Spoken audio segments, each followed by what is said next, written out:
అనేసి నాన్నగారు పక్కన ఉంటే ఓకే ఇది చుడిదార్ ఇది సారీ నాన్న అన్న ఎందుకు ముట్ట ఇంక చెప్తా అంటే ముట్టే పరిగెత్తుకుని వెళ్తే ఎందుకు ఎందుకు వస్తాను ఆగండి అనేసి వెళ్ళిపోయేవాళ్ళు అనేసి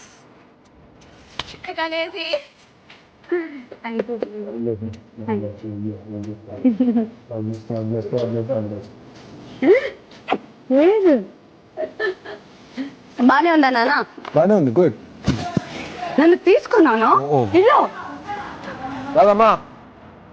ఈ డ్రెస్ తోటి నువ్వు వాషింగ్ కదా వెళ్ళదు మళ్ళీ అనవసరం లేదు లేదు లేదు నాన్న ఒక పెద్ద దిక్కు ఉంది మా నాన్న గురించి మాట్లాడకు నువ్వు ఏదైనా నా గురించి మాట్లాడు మధ్యలో మా నాన్న తెస్తావేంటి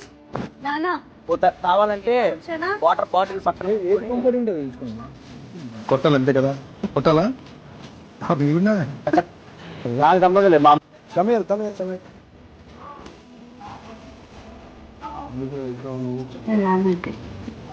నాన్న ఏమైందో తెలుసా నాన్న నేను కరెక్ట్గా చేశాను నాన్న గుడ్ గర్ల్